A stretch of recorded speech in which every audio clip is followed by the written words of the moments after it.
Golf courses at Dancing Rabbit Golf Club in Philadelphia, Mississippi.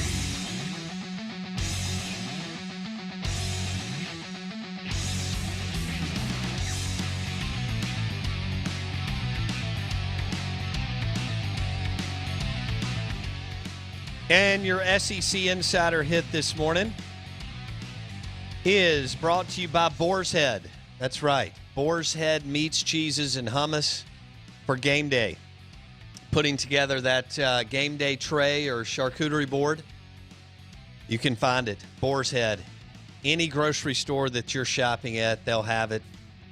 5-generation owned.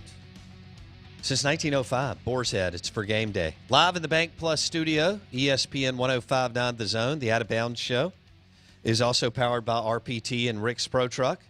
Spray and bedliners and lift kits, all at Rick's Pro Truck, ricksprotruck.com, and their new retail location in Gluckstadt, Madison County. Let's talk a little NFL QB play. Steve Palazzolo, ProFootballFocus.com, NFL Insider. Steve joins us on the Miller Lite guest line. Steve, it was like a funeral here. Sunday night, Monday show. So where do you see this? I mean, it's hard to project exactly what's going to happen. But if Dak Prescott comes back healthy, what do you think the Cowboys will do maybe mid to late spring with Dak if everything goes to schedule and he's throwing and running around and so on?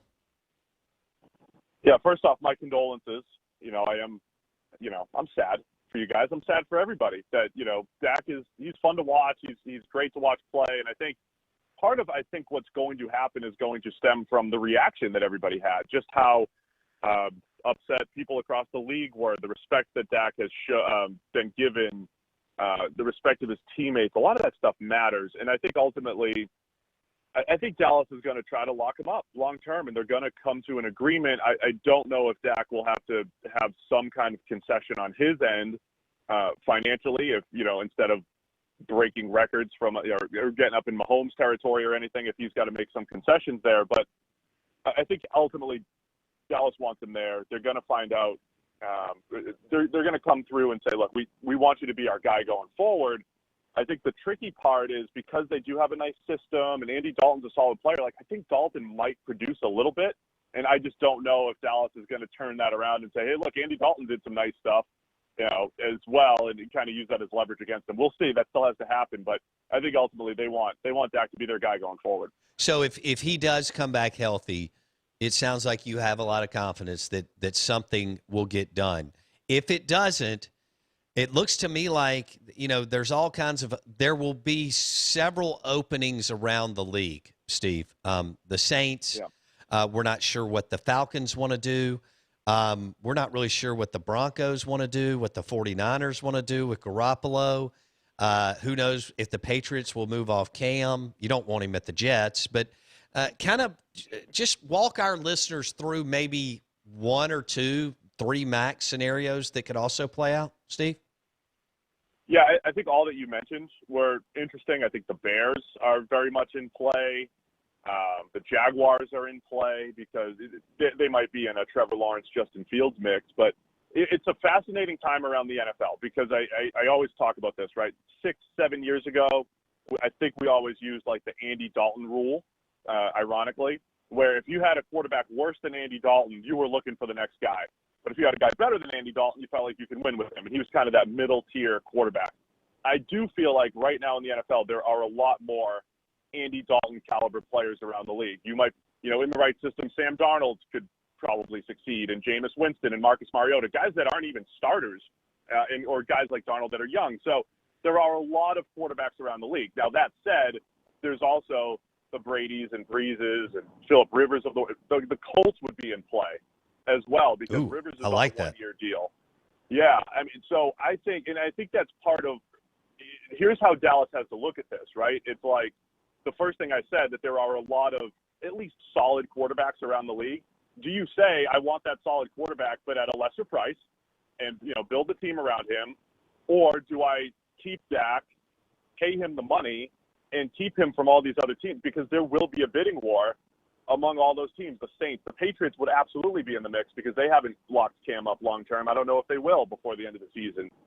So there are a lot of places around the league where he could go, but then I think teams really have to make that decision. Do you want to pay a guy like Dak, who is tier 2 quarterback, whatever, he's very good. You can win with him, but is it better to, pay a little bit less for, say, a tier 3 quarterback in today's NFL? I think that's going to be fascinating this offseason.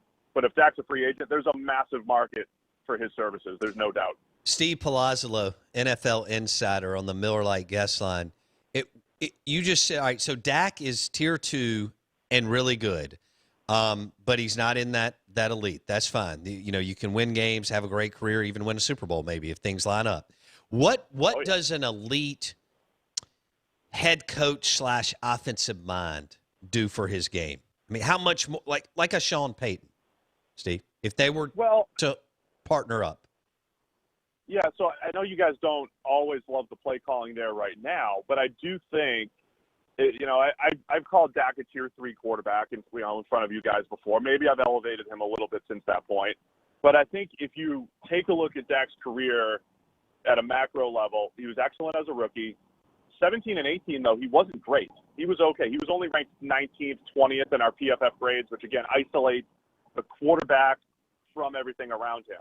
And then once Amari Cooper showed up and, he had more playmakers, I think he is getting that bump right now, which is solid. He's just got a solid play caller in Kellen Moore, but it's also a guy that's dictating the action and helping to fuel his, passing production, say. Now, Sean Payton, for instance, could elevate that maybe a little bit more, but I don't think there's a much better situation around the league than what Dallas has right now as far as elevating the quarterback's production. So all that said, I don't know if there's room to grow a ton more statistically for Dak. But don't you agree? He's in a good spot. Don't you agree a little bit is a lot in the NFL? No, it is. And look, year to year, things can fluctuate, right? A little bit could lead to just, throwing numbers out there. A little bit could lead to one of those 110 passer rating, 35 touchdown, 10 interception type seasons, just to, make a description.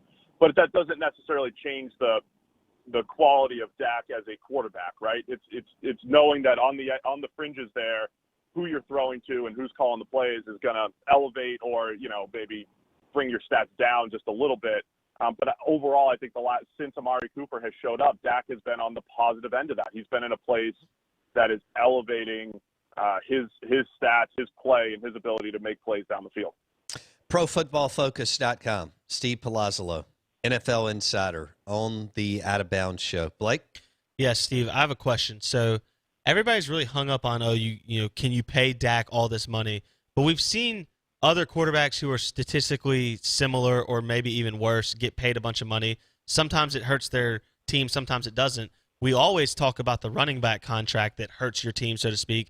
So why is when you see the reaction to the way Dak is viewed as a leader and I hate going down this road because it's somewhat abstract, but the intangible ability to maybe quote unquote bring people with you, to inspire people, to make people believe, which therefore makes them play better. I don't know what stock you put into that, but where does that play into the fact of you're going to have to pay somebody? The money's getting paid around the league regardless. So why not?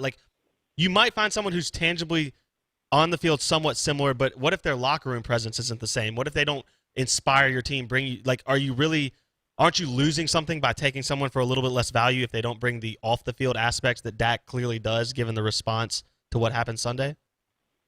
Yeah, it's a tricky one. I think it matters. I think the off-field stuff absolutely matters. And, there's been very few bad words said about Dak through the years, going back to Mississippi State, right? I mean, he has been that guy who has been a leader and been a winner and all that stuff. So I think there's some stock in that. I would say the inverse of that is a guy like Ryan Tannehill, who is a mid-tier quarterback. That's what he is. But now he's been elevated in Tennessee, and you would never maybe say those things about Tannehill through the years. He didn't win a ton and, isn't necessarily known in the same light as Dak is as a leader, but he did get put into a good situation. They've won, and again, I think that's the stuff that maybe gave Stephen Jones a little bit of hesitancy with the contract with Dak. I don't have inside information on that, but I think they looked at it and just said, man, I just want to see him prove it a little bit more, just a little bit more.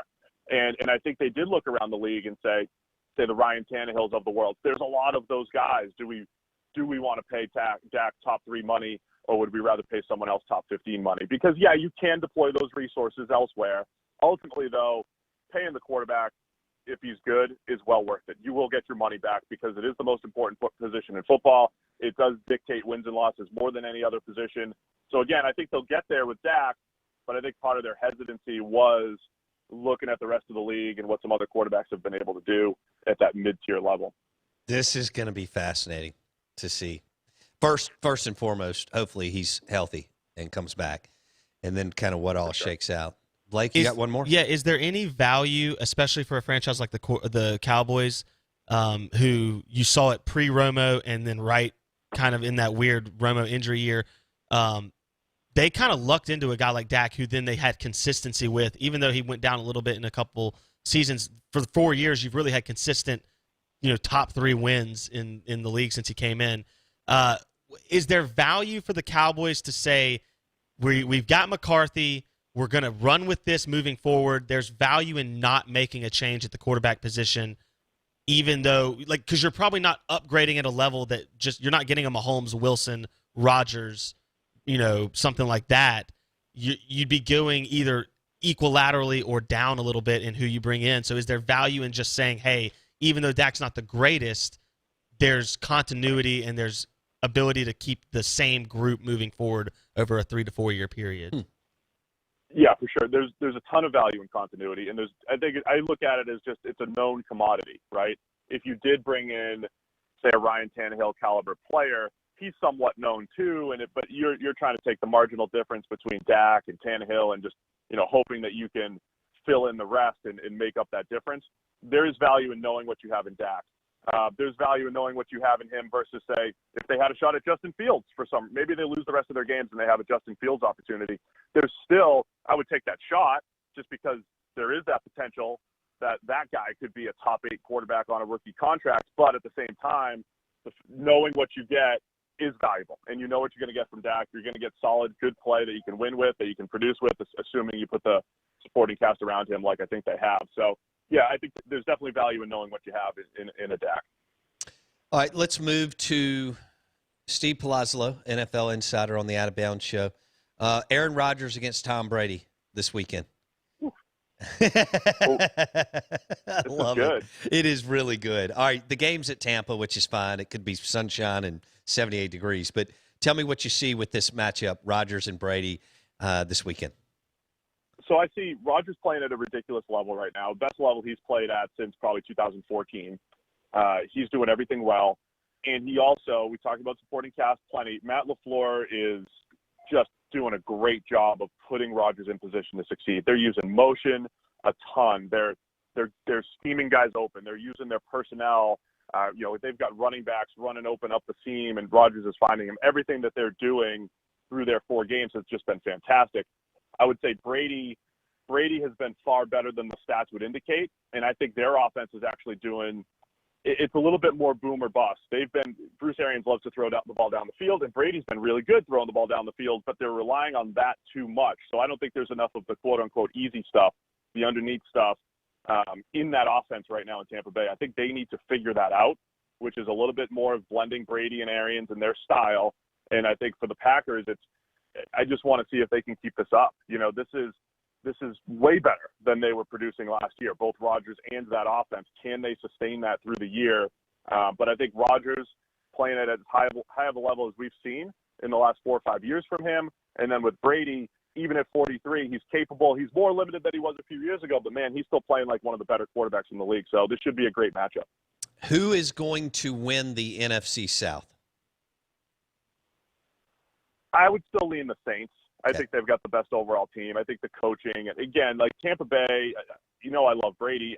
I think they're just limited from, too many penalties, discipline. They've got a solid defense, but they're just lacking in some of the details I think that the Saints do well. I think the Panthers have surprised. They've been awesome. I can't believe they're 3-2. They'll drop off at some point, I think, but it's Saints and Bucs, and I think the Saints still just have a better all-around team, even with Breeze, showing some signs of weakness this year.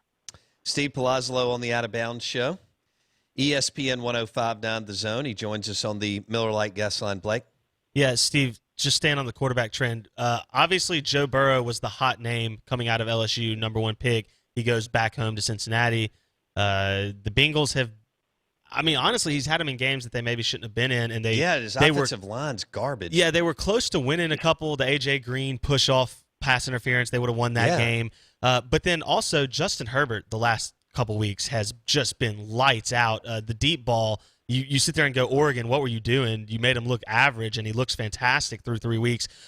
Right now, talk about those 2 rookie quarterbacks as we are, getting ready for Trevor Lawrence and Justin Fields, but we have 2 good ones right in front of us. Yeah, I mean, so first off, Burrow is he's in a rough situation with that O-line. I've been far more impressed with him. I was more impressed with him maybe than Herbert for the first few weeks. Burrow just getting crushed behind that line, and he's doing some good things. I think he'll be good. With Herbert, I'm not surprised by his ability to drive the ball down the field, but it is eye-opening watching him do it at the NFL level. I mean, I wrote an article and I called it "Field Flipping Arm Strength" before the draft. And I think that has described him to this point. The offense hasn't really been efficient, but there's, a 75-yarder here and a 50-yarder there, and that has helped the Chargers score a ton of points. But I think what we saw in the Saints game is all the stuff in between. There's probably 4 great throws from Herbert, but everything in between was a little off, just not efficient. Short area accuracy needs to improve. So I think the big plays are there. Herbert's been very impressive. Accuracy's been better than I expected. Still has to round out and complete his game. So I like the high-end stuff from Herbert. I think Burrow's a cleaner, all-around player. Once you get him some semblance of protection, he'll be okay. But they're completely different players because Herbert's just showing off those tools in the arm and creating big plays. Burrow's the type of guy that's got to put together 10 and 15-play drives. I think he's capable, but definitely needs some help over there in Cincinnati. I can't wait to watch these 2 grow up. It's going to be a lot of fun to watch. And Tua. We haven't seen Tua yet. That's he right. Still could be right in that mix. That's a good point. No doubt on Tua, too. I hope it works out for him down in Miami. Steve Palazzolo, NFL Insider, ProFootballFocus.com. Go there right now. It's fantastic on the Miller Lite guest line. Blake, I want to hit Baker Mayfield and Roethlisberger. This is cool. I mean, I can't believe I'm saying this, but the Browns are winning, so this is actually an intriguing game, 4-1 against 4-0. And what do you see here, Steve? We had a fun time on our podcast this week saying, what were you doing the last time the Browns were 4-1 back in 1994? Had a lot of fun. I was winning Little League championships. No, I just have to tell the whole world, hey, we won the championship back in 94. Did you really? Baker's actually not. We did. Well, I mean, like our town championship. Gotcha. I mean, that's Okay. Nothing crazy. Cool. So Baker's actually not playing that well, but the system around him has been fantastic. The run game, the attaching it to play action extremely well. Kevin Stefanski's got the Browns moving the ball, the way he wants them to, playing the type of game that he wants them to. So I've been very impressed with that whole system. And I think on one hand, they've protected Baker a little bit. On the other hand, I think he can play better and that offense can improve. So I'm impressed with that from the Browns standpoint. With Pittsburgh, Roethlisberger is like a completely different player this year. He's a lot more, not to knock Alex Smith. I love that comeback story. He's a little Alex Smithian in the way he's playing right now, which is just a conservative brand of football. He's not really throwing the ball down the field efficiently. He's letting guys make plays after the catch. Chase Claypool's been an absolute monster as a rookie wide receiver. So the Steelers, again, they're dangerous offensively, but it's different. It's not Big Ben, extending plays, making plays down the field. He's distributing, letting guys make plays, and I think it's going to be a great matchup. Little contrast in styles between Big Ben and Baker. Baker needs to play better, though, if the Browns are actually going to compete in that division. So I want to see if he can take that next step in these coming weeks. Wow. So the Browns are doing this with Baker playing okay, but so many good things going on. Man, Kareem Hunt.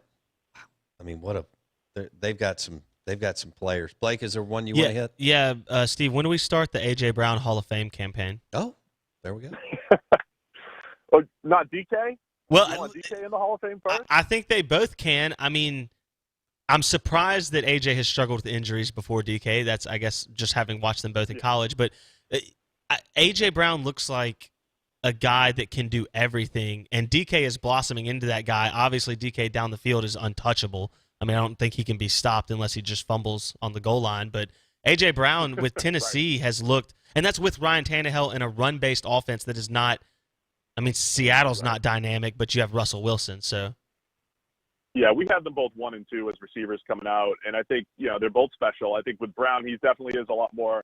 He's better all around. He's got that yards after the catch ability. The 90-yarder last year on a deep in route. I mean, those types of things are special. So I love AJ. I love what he brings to the table. I think he absolutely has elevated Tannehill's game.